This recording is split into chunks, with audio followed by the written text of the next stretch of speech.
Yɛnhyɛ Kasee bona se ewa futu sama akọ ede ama enkremofo nyina na Dr. Mahmoud Baumia a wɔyɛ ɔman yi mampani abedi akyire ene etu mabunu nyina fo sɛ sabre ya ye wɔmu yi titru ene zongo mabunu wɔn hwɛ sɛ wɔn ma wɔn ho kwan ma amanyɔfo emfa wɔn nie tuturasɛm ewudie ene nsamone wɔ bra enkyɛ na ɔmamu no nyina bɛkɔ akoto abanu.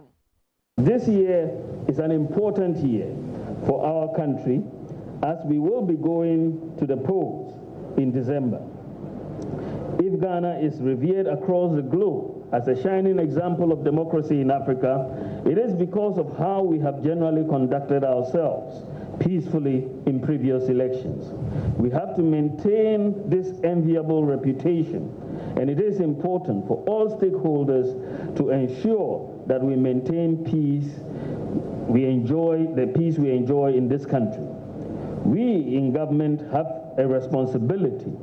to ensure that, and we pledge our commitment to that. I want to take this opportunity to appeal to the youth of the Zongos to reject being used as pawns to perpetuate political violence. Our communities no longer be a place where the violent-minded people will come and hire people to propagate their agenda.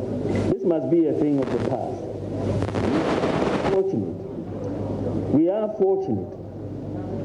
to have our father, the National Chief Imam, Sheikh Osman Nur Sharbutu, an icon of peace we can always draw inspirations from to eschew violence. I urge every Zongo youth to emulate the peaceful nature of our father wherever you are and ward against acts of violence. Regardless of your political affiliation, politics should not be a barrier between you and your fellow brother from the same community. The elections are a simple exercise of choosing worthy leaders who will ensure our inclusion in national policies, welfare, and our nation's development. It is not an exercise to divide us through violence.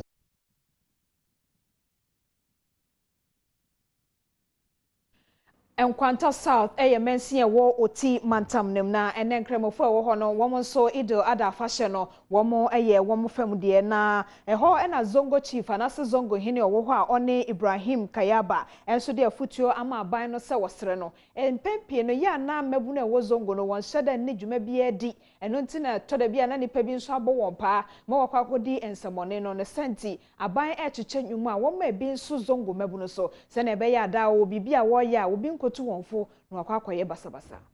yehia mpuntio bebre se na be ya mbabu no ombanya adwumaye na ne ato sini kakra ne se bibi ba yesi Zongo fo me so ma ye hwehwemu bia hunu se adwuma omunni ye enti na ye ana tambia no yesi Zongo fo no because omo wo group a omote hokwa nti wuhia obi a obeye bibia ya fi yenko Zongo mu nti se omuma ya adwuma ma ye ya omuba omuhunu obiara so omuba omuhunu obiara wo nti yesre aban se wonto na ni se na wanya akase obeye Zongo eyie no wonye yie maye na Zongo no obi aba se wohia omo ambaka kokontoko a wonya omo ho se wo ba nde na wanya omo ho hwan na wudu kokontoko adentina na nka yanti obi adi se asimasi ana kasa hudo we no omunya basabasa ya hu se even se me mbeka nkwanta ha ye ndoso aben adwuma ye mu te se this office say no ye ndoso ho nti eno na ye mi Zongo chief nkwanta Isaka Ibrahim Kayaba me buta ye pa mi ma muslim fo mbani mbeba mbabu na mbini fo ahifo barakala salla ko hon fa yan ko du afu bronso na wo ma ya setana no enya setana pa meye mi enu so me to mi ne no mo fo a mbabu no yesra omo e be start campaign no obi an fie no ye on fie ni kasa ye campaign enya atam didie enuado ka wajo na we so anka na adwe na bibia anko direct na asunje na setana so aba enya atam didie enya kunya dabi asra ya nyina dutro ye nuano mo muslim for any christian for edina ye any baba ko enti asra obia ya be start campaign ma obi ayenkofon na asan abetono wo fom so a ede wo becho ede akọ ana nya sa enti ma enkaka nkoka ana se nkodidi obi atam na wode akọ dina asam bia bi ana se bibi sie na ede awonkyere ede abraw ana nya sa ye na yendi mra no so na ya seto no anya asna pa ma ye so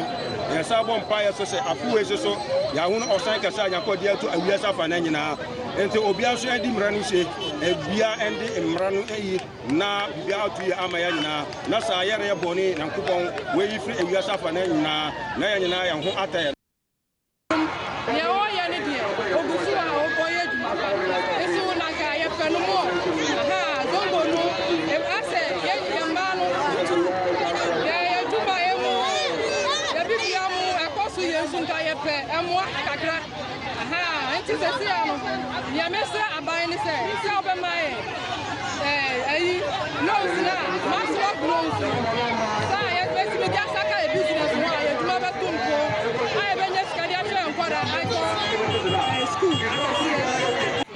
And they say, dear, that I see my Muslim for you now.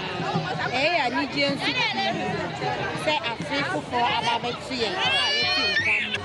I put your cacao, my blue say. I need you that say bad. If you have a fire time, a more beer to say. Right, you know, the car chew, and Koboko, more beer, the Annie and Kodania war. The Israeli says, so be beer obejini on Jinny, or Abubrasia, so that beer and Afeyen kwa santimantam boase brono bia wofra ho sebra habebome ene tutuka enkremofo wo ho no womonso kosomo di ido ada afahye yibi na wonjumade na se no ena imam wo ho Abdul Salam so de afutuo ama emabunu no sede empanifo bi de afutuo ama wondada no se afi ya batom no woma wani na ho se na ebe ya amanyofo emefa wonkodin semone na ho mfaso no amanyofo no ankasa ene wabusuafo mum ene ebenya obia momodin no one born no ankasa no ho ban sa di ntro ya ye tro yi asakasa ene ntokwa ni ya tie nyina no on born ho ban enfire ho na afi so di ntro na ye twere no nyese ye twere no kwa ye odi enti a senti a ye twere sa din no idi kwa akoto aba emre bi nti sa mere no so eduru a esre otumfo nyankopon se on fe yenduru sa bre no odi eduru sa bre no so ne ye kwa akoto aba nso a obi a hwe ne ho ye o kwa akoto aba odi ane sa o kwa akokyere wadwene enye obi ne bema wadwene o wadwene na o kwa akokyere nti se o kwa o koto odi ewi a ofie kotena se bre no eso na se ye bobo a de tie biara no obete de wo ho titru de me ka kire me mrantie muslim fo jamaati nyina ne se dodo no ano ya na yedie edane aso ye kodo anso ni yenye dai yendi yedu be dane sabe macho na wo akokko ntokwa akokwa age nipa kro no nanso ebe wie no na wo mom utiri anyeye wo kwa kodem ye beto aba no kra na wo nka ho timi tu omofo bidi nyame epa wo mo ache nso afutuo na chiri no mitimi nka se sa futuo na chiri mawie bidi nyame epa wo mo nso ache wo so biara nhwe no ho siye eno achiri se opese aba no obeto no wanya ho mfaso a agise wonya botre agise wonya botre ti ebesie biara no no wanya ho abotre so nti emra kakra a sabi abotre na chiri no nkunimdie ne beba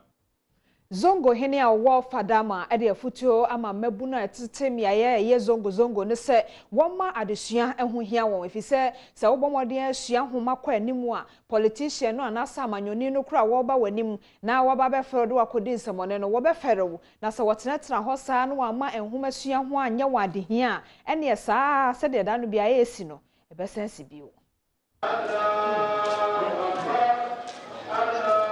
zongo hina owo fadama ede afutuo akwa ama muslimifo ekanka emabuna ewo ho no mu nyina se woma adesua ho nsem ehia won pa enye saade a amanyofo ene beba befa omo ede omo akoye enema ensese emfata ede oyeni ebebre Ghana man wode sa ensemi tuda ebra muslimifo a ewo fadama nyina ehia ewo omo Central Mosque na wokobo empire with the election This is always where we have problems with our younger ones. The politicians, they only remember you, the youth, when it's election time. After the election, that is all. You have just become like a hoe. They use you to weed. After weeding, when it's time for harvesting, they just put the hoe aside. We don't want to be like that. We should let them know. And then before you be able to let them know you know your right, you should be well educated. So if you are well educated, nobody will even approach you to come and go and do anything bad for him. So whenever any politician approach you to come and do some violent or act violently, tell him to go and bring his children fed to lead the exercise. This is my advice. Na opanyini Redwan Muftawu Abbas ede asida PCA akwama Unilever Ghana Limited sa wadwen omo na ade a ofre no thermometer guns wade hwe omanfo ho hye ene omo hu nyunu ewo yade coronavirus no wabre wom. And Unilever company too, I think they have also provided the thermometer that we use here. We are so much grateful. This is the thermometer they have presented to us, Fadama Central Mosque. We are so much grateful. We should ensure that we follow the protocols. This is the advice. If you want to protect yourself from this virus, you have to follow the protocols.